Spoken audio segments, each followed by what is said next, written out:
তো স্বয়ং প্রকট হয়ে গিয়েছেন। আজকে এই ভিডিওটির মাধ্যমে কিন্তু যমুনাজিকে দর্শন করাবো। হ্যাঁ, স্বয়ং যমুনাজি একজন কৃষ্ণ ভক্ত, ভগবান শ্রীকৃষ্ণের স্ত্রী। তো ওনাকে দর্শন করব এই ভিডিওটির মাধ্যমে, একদম জল জ্যান্ত যমুনাজি। আচ্ছা, আপনি কি কখনো যমুনাজিকে দর্শন করেছেন? এ যাবৎকালে রাশে অংশগ্রহণ করেছিলেন, বিশাল নৃত্য করেছিলেন। আমাদের যমুনাজি কালো। এখন আমাদের এই যমুনাজি কালো, যেহেতু তার পোশাক যদি কালো বস্ত্র না হয় তাহলে কিন্তু মেলে না। কি মেলে? মেলে না একদমই। তারপরের কথা হলো যম মহারাজ, শনি মহারাজ, তাদের বোন হলো যমুনাজি। তাহলে শনি মহারাজের ড্রেস কি? কালো। আর যমুনাজির নাম কি? কালিন্দী, যেহেতু যমুনার জল কালো। তাহলে যমুনাজিকে যদি কালো একটি পোশাকে দেখা যায়, তাও আবার নৃত্য করতে, তখন মিত্র কীরকম আনন্দ লাগে। আর এমন সুন্দর নৃত্য, যেন যমুনার তটে স্বয়ং যমুনাজি নৃত্য করছেন, এরকম দৃশ্য। হ্যাঁ,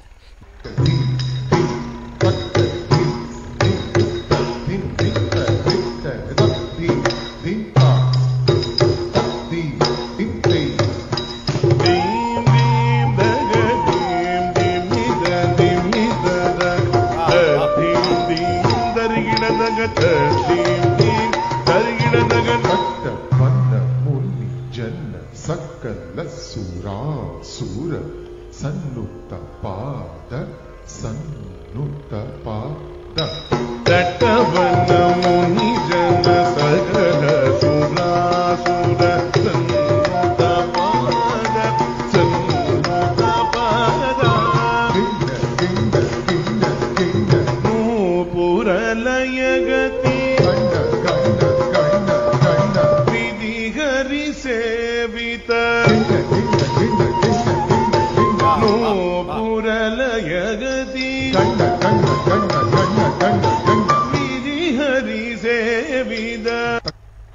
এ জগৎ সংসারে নাচতে যদি মিত্র হয়, তাহলে ভগবানের জন্য নাচতে হয়, নয়তো এই জগতের মায়া আমাদেরকে নাচিয়ে নাচিয়ে মেরে ফেলবে মিত্র। তা নৃত্য যেরকমই হোক না কেন, সেটা গোবিন্দের সামনে, গোবিন্দের আরতিতে, গোবিন্দের অনেক প্রোগ্রাম হয়, আমাদের কৃষ্ণের অনেক লীলা হয়, তাতে যারা নাচেন তাদের জীবন সার্থক। আর বাকি বিয়ার বারে, এখানে ওখানে, পার্টিতে, স্টেজে ডান্স করে কোনো লাভ নেই। কেন জানেন? অন্যকে মনোরঞ্জন করে অনেক সময় ঢিল, পাথর, লাথি ঝাঁটা, গালি গ্লাস খারাপ হয়। কেন? মানে সেগুলো পেতে হয় কীরকম? ছোট্ট মাত্র একটা সুন্দর একটা গান গাইছেন, একটু অংশুরা বা কোনো রকম একটু খারাপ যদি হয়ে যায়, এই জগৎবাসী ইট ছুঁড়ে মারবে, নিন্দা করবে। কেন? তার আগে দু লাইন ভালো গেয়েছে, তার কোনো দেখা দেখি চলবে না। কিন্তু দু লাইন যখনই খারাপ গাওয়া হবে, তখনই কিন্তু সেই দু লাইনের কথাই বলা হবে। তো মিত্র, সে কারণে আমাদের নাচতে যদি হয়, গোবিন্দের সামনে নাচতে হবে। বাকি এই জগতের কোনো ব্যক্তির সামনে নেচে আমরা কোনোদিন কিছুই পাবো না। তাই যমুনাজি নাচ নৃত্য করেছিলেন কার জন্য? ভগবান শ্রীকৃষ্ণের জন্য রাসে, এবং তাকে প্রসন্ন করেছেন। তাই তো আজ যমুনাজির পুজো ঘরে ঘরে। এবং ব্রজধামে মিত্র যদি আসেন, অনুরোধ করব দুটো জিনিস নিয়ে যাবেন সঙ্গে করে। কি জানেন? এক হলো আমাদের যমুনার জল, আর এক হলো ব্রজের রজ। এই দুটো জিনিস অবশ্যই নিয়ে যাবেন ব্রজ থেকে। এজন্য না তো আপনাকে পয়সা দিতে হবে, কিন্তু এই দুটো জিনিসের মূল্য এতটা মিত্র, কোটি কোটি ব্রহ্মাণ্ডকে ব্রহ্মাণ্ড যদি বিক্রিও করে দেই, এই ব্রজের রজ আর এই যমুনাজির মূল্য চোকানো যাবে না। তো এবারের কথা হলো মিত্র, বৃন্দাবনে অভাব নেই, কথাটা সত্যি কিনা মিথ্যা? দেখুন, মানুষের জীবনে অভাব কখনো কিন্তু শেষ হয় না। হয় কি? একটার পরে একটা কমি, একটার পরে একটা প্রবলেম, অভাব লেগেই থাকে। সে টাকার অভাব হোক, কিংবা ভালোবাসার অভাব হোক, কিংবা শারীরিক সুস্থতার অভাব হোক, বা আরও অন্যান্য অভাব হোক, অভাব আমাদের প্রতিটি জীবের রয়েছে। তাহলে এবারের কথা হলো যে বৃন্দাবনে এমন কি আছে? এই ব্রজভূমিতে, এই যমুনা পুলিনে, এই বৃক্ষে আর এই ব্রজের রজে এমন কি আছে যাতে অভাব বোধ হয় না ভক্তদের, তাই না? হ্যাঁ মিত্র, আসলে অভাব আমাদের তখনই মনে হয় জীবনে যখন আমরা কামনার পিড়িতে পড়ি আর কি। কামনার ভালোবাসায় যখনই পড়ি, সব কিছু পেয়েও যেন মনে হয় জীবনে কিছু পাইনি। অভাব অনটন তো থাকবেই জীবনে সব কিছুর, কিন্তু তার মধ্যেও ভক্তরা যখন ব্রজধামে আসেন তখন এই ব্রজের কানাই ভগবান শ্রীকৃষ্ণের স্মরণ করতে করতে দিন পার করে দেয়। তাই কখন বছর চলে যাচ্ছে, কখন মাস চলে যাচ্ছে, কখন যুগ চলে যাচ্ছে, তারা কখনোই বুঝতে পারে না। তাই আসলে তারা সর্বদা বলেন যে অভাব কি জিনিস ব্রজধামে থাকলে বোঝা যায় না। তখন কি জানেন মিত্র, যে শরীর আসলে অভাবের চাহিদাটা হয় শরীরের কারণে। তো সেই শরীরকে ভুলে গিয়ে যখন আত্মার দিকে খেয়াল হয়, আর আত্মা যখন সুখী হয়ে যায় তখন আর এই দেহের কথা আমাদের মনে থাকে না। তাই প্রয়োজন তো এই জগতে শুধুমাত্র দেহের জন্য, আর দেহকে যখনই সুখ দেওয়া বন্ধ করে দেওয়া হয় তারপরে আত্মা সুখী হয়ে যায়। সুখের চাবিকাঠি হলো আত্মা। দেহ কখনো সুখী হয় না, কিন্তু আমরা রাত দিন সর্বদা চেষ্টা করে যাচ্ছি এই দেহকে সুখী করার জন্য, কিন্তু সুখের অনুভূতির স্থান হলো কোথায়? আত্মায়। তাই মিত্র, এমন সুন্দর ব্রজধামে এসে যখন এই দেহ পড়ে তখন তার দেহের প্রয়োজনে কিছুই আর থাকে না, তখন শুধুমাত্র আত্মা খাদ্য চায়, আর সেটি হলো ব্রজের রজে ভ্রমণ করা, ব্রজের বিভিন্ন পাখিদের কলরব এবং ব্রজের শ্যামল সুন্দর এই দৃশ্য দেখতে দেখতে যখন আত্মা তৃপ্ত হয়ে যায় তখন শরীরকে ভুলে যায় মহাত্মারা, আর তখনই কিন্তু অভাব ঘুচে যায়। তাহলে এবারে বোঝা গেল মিত্র যে ব্রজধামে আসলে পরে আর কোনো কিছুর অভাব থাকে না। আর এই ভিডিওটি দর্শন করার পরে যদি মনে হয় যে অভাব রয়েছে, তাহলে মিত্র একবার আমাদের এই ব্রজধামে আসতে হবে। আপনি 1 বছর থাকুন, তারপরে দেখবেন যদি মনে হয় যে না, এই অধম ভুল বলেছিল, তখন আপনি নিশ্চয়ই বলতে পারেন। কিন্তু আসার আগে যদি মনে করেন যে হ্যাঁ অভাব আছে, তাহলে তো আর অভাব কোনো দিন ঘুচবে না। আসার পরে অভাব দূর হবে, তার আগে কিন্তু একদমই নয়। তবে বৃন্দাবনে এত বড় বড় বাড়ি, গাড়ি, বিল্ডিং, অমুক সমুক এত কিছুর দরকার হয় কেন? প্রশ্ন তো জাগতেই পারে, তাই না মিত্র? হ্যাঁ, সেক্ষেত্রে বলবো ওই যে যখনই দেহের প্রয়োজন হয় তখনই অভাব দেখা দেয়। অভাব সাধুদেরও আছে, কিন্তু যখন সেই অভাবের পূর্তি হয় তখন সাধুরা কি করে জানেন? সেই অভাবটাকে কনভার্ট করে ভগবান শ্রীকৃষ্ণের সেবাতে লাগায়। তাই ভোগের বস্তু যদিও বা সাধুদের কাছে থাকে, তো সেটা ভোগ সাধু কখনোই করতে পারে না। না, একবার চিন্তা করুন মিত্র, যে সাধুরা ভোগের বস্তু নিয়ে করছে কি? এক তো সে ভোগ ত্যাগ করেছে, না তো কোনো বারে যাবে, না রেস্টুরেন্টে যাবে, না তো বিদেশে যাবে, বিভিন্ন ট্যুরিস্ট স্পটে যাবে, এনজয় করবে, সেরকম তো কোনো ব্যাপার নেই না মিত্র। তাই ভোগের বস্তু যদি সাধুদের কাছে থাকেও, তবুও কিন্তু সাধুরা কখনো ভোগ করতে পারে না। সেটি ভগবানকে নিবেদিত হয় না, ভগবানকে ভোগ নিবেদন করে, ভগবানের সেবা পূজা চলতে থাকে। তাই ঐশ্বর্যময় সেবাও তো ভগবান গ্রহণ করে। তাই সেই ভক্ত যদি ঐশ্বর্যময় হয়ে ভোগের বস্তুকে গ্রহণ করেও যদি অভাব ঘোচানোর চেষ্টা করে মিত্র, তাতে কোনো দোষ নেই। কেন? এখানে তো ভগবানের সন্তুষ্ট বিধানের জন্যই ভক্তরা চেষ্টা করছেন। তো ব্রজধামের এগুলো গুণ, কিন্তু ব্রজের বাইরে থাকলে এই জিনিসগুলো কিন্তু করা খুবই কষ্টসাধ্যের ব্যাপার। হ্যাঁ, তাই ব্রজে অভাব নেই, এর প্রমাণ কিন্তু এটিও দিয়ে দিলাম, তাই না? হ্যাঁ, এবারের প্রশ্ন হলো, অনেকে তো কষ্টে রয়েছে, ব্রজধামে ভিক্ষে করছে, মাধুকরী করছে, তাদের কত কষ্ট, রোদে, গরমে, শীতে কত রকম কষ্ট রয়েছে। মিত্র, এই যে বললাম দেহকে ভুলে গিয়েছেন, তারপরেই যখন আত্মা সুখী হয় এই কষ্ট স্বীকার করে তারপরেও ভক্তরা ব্রজধামে রয়েছে। তার কারণ ওই একটাই, দেহকে ভুলে গিয়েছেন। হ্যাঁ, কোনো কিছুর অভাব থাকবে না যদি দেহকে ভোলা যায়।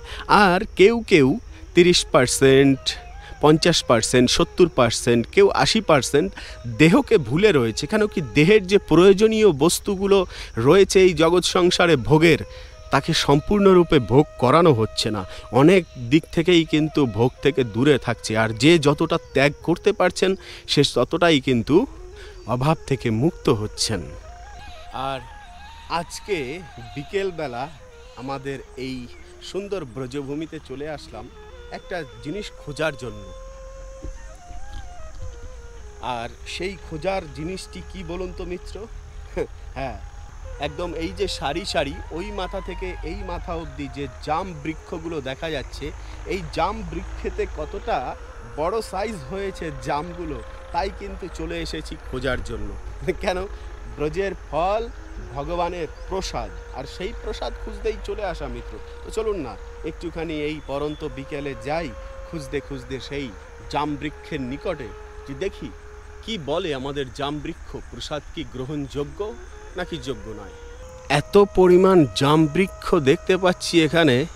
এবছর কিন্তু প্রচুর ফলন হয়েছে মিত্র। দেখুন জাম বৃক্ষের জাম যেন আঙুর ফলের মতো হয়ে রয়েছে। হ্যাঁ তাই না? হ্যাঁ, কিন্তু একটা দুটো পাকও ধরেছে। এই যে দেখুন, এই একটা পেকেছে, একটা না থোকায় থোকায় বেশ পেকে উঠেছে। এই যে দেখুন, তাই না? এখনো পর্যন্ত সেবার যোগ্য হয়ে ওঠেনি। যখন সেবা হবে তখন তো খুব পরিমাণে হবে, মানে একদম পড়ে এই যে নিচে না কালো হয়ে থাকবে, জানেন? এত পরিমাণ এখানে জাম বৃক্ষ আমাদের ব্রজের রয়েছে, পুরো ডাল ভর্তি, এত পরিমাণ, থোকায় থোকায় থোকায় থোকায় সব জায়গায়। কিন্তু এই জাম খাওয়ার লোক নেই। ব্রজবাসীরা কত খাইবেন? বিক্রিও করা হয়, ব্রজবাসীরা বিক্রিও করেন। তো এই হলো কথা। আর এই যে মনে করুন আমাদের যে যমুনা দেবীকে আমরা যখন দর্শন করি, তাই না, এক অদ্ভুত লাগে।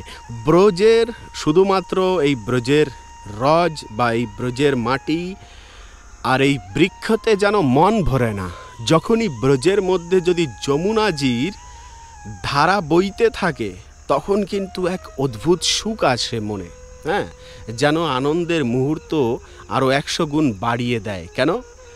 যমুনার তট আর ব্রজের বৃক্ষ, ব্রজের রজ, এই সবাই মিলেমিশে কিন্তু ব্রজকে একদম সম্পূর্ণ সুন্দরমণ্ডিত করে তোলে। তো যমুনাজির কিন্তু অনেক রূপ রয়েছে। তো মিত্র, ব্রজের কিন্তু অনেক রূপ রয়েছে সেটা আমরা জানি, কিন্তু যখনই মনটা কৃষ্ণকে খোঁজে তখন কিন্তু যমুনার তটে এসে বিচরণ করার একটা আনন্দই রয়েছে আলাদা, এক অদ্ভুত সুখের অনুভূতি হয়। এর আগেও একটি ভিডিওতে কিন্তু এই যমুনার তট দর্শন করিয়েছি।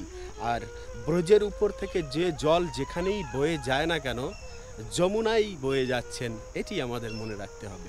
তো বর্তমানে যেহেতু চলছে গরমের সিজন, তো প্রায় ভিডিওতে একটু একটু আপডেট তো দিয়েই দিতে হয়। প্রভু, বর্তমানে যদি আমরা দর্শনের জন্য বৃন্দাবনে যাই, মানে এই ধরুন জুন, জুলাই, আগস্ট, তো কেমন থাকবে ওয়েদার? বর্তমানে কেমন চলছে ওয়েদার? বর্তমানের ওয়েদার তো দেখতেই পাচ্ছেন। এখন বাজে সন্ধে 6টা, কিন্তু আমাদের ব্রজধামে 6টায় কখনো সন্ধে হয় না। এই সময় হলো বিকেল আমাদের। তো দেখুন 52 ডিগ্রি থেকে যখন 44-45 ডিগ্রিতে নেমে আসে তাপমাত্রা আমাদের ব্রজধামে, তখন কিন্তু আমরা অনেকটাই স্বস্তি বোধ করি। মানে 45 ডিগ্রি বা 44 ডিগ্রি আমাদের কাছে কোনো ব্যাপার না, এরকমই থাকতে থাকতে সয়ে যায়। আর যখন আপনি আসবেন অন্যত্র স্থান থেকে, সেখানের জলবায়ু অন্যরকম, আর্দ্রতা অনেক থাকে। আর আমাদের ব্রজধামের আবহাওয়া হলো শুষ্ক, আর্দ্রতা একদমই থাকে না, সূক্ষ্ম আবহাওয়া, ঘাম হবে না, প্রচণ্ড গরম হবে। তো বর্তমানে তো 44-45 ডিগ্রিতেই চলাফেরা করছে ওয়েদারটা, তাতে আমাদের কোনো সময় মানে প্রবলেম হচ্ছে না। এখন আমাদের তো সয়ে গেছে, বাইরে গরম থাকে দুপুর ধরুন 11টা থেকে 4টে অবধি, তারপরে আবার ঠান্ডা হতে শুরু করে। তো এটা স্বাভাবিক, ন্যাচারাল ব্যাপার। এখন যদি বাংলা থেকে আপনারা আসেন তবে একটা জিনিস বলবো, সেটা হলো বাচ্চারা বা বড়রা যারাই হন, পেট গরমের কিন্তু ব্যাপার থাকবে, সে কারণে পেট খারাপ হবে। আপনি তাতে যত বেঁচে চলেন, খাওয়ার মধ্যে খেতে হবে প্রচুর ঠান্ডা জাতীয়, যেহেতু আপনার পেট বর্তমানে ঠান্ডার ওয়েদারটা ঝেলছে, আর এখানে তো গরম হয়ে যাবে পেট, তাই পেট খারাপের ব্যাপার থাকে 2-1টা ওষুধ নিয়ে অবশ্যই আসবেন, এটা হলো কথা। আর ওয়েদার আমাদের ক্ষেত্রে বলতে গেলে অনেক ভালো, ভালো হাওয়া বইছে সুন্দর। এই তো চলে আসুন, বাকি দর্শনের কোনো সমস্যা নেই, বিপদ কেটে গিয়েছে এবছর। এবারে মৌসুমের ওয়েদার ঢুকবে, মনসুন যেটাকে বলা হয় হিন্দিতে, সেই ওয়েদার ঢুকে গেলে পরে আর চিন্তা নেই, কখনো বৃষ্টি কখনো রোদ হতেই থাকবে। আর জুলাই আগস্টে তো কোনো ব্যাপারই না, জুলাই আগস্টে অনেকটাই চলে আসে নর্মাল দিন, মোটামুটি 40-42-এর কাছে চলে আসে, তারপর আস্তে আস্তে তো কমতেই থাকে। তো যাই হোক মিত্র, এই হলো ওয়েদার আপডেট। আর জীবনের আপডেট যদি করাতে হয় তাহলে ব্রজধামে অবশ্যই আসতে হবে, কেন কি এখান থেকে জীবনের আপডেট করতে করতে একসময় ভগবত ধামের আপডেটে চলে যেতে হবে। কেন এই জগৎ সংসারে মিত্র আমাদের কেউ নেই, কেউ নেই, কেউ নেই। আপনার আপন শুধুমাত্র কলিযুগে আপনি নিজে আর হলো গোবিন্দ। এছাড়া সবাই একটা সময় সবাইকে ছেড়ে চলে যায়।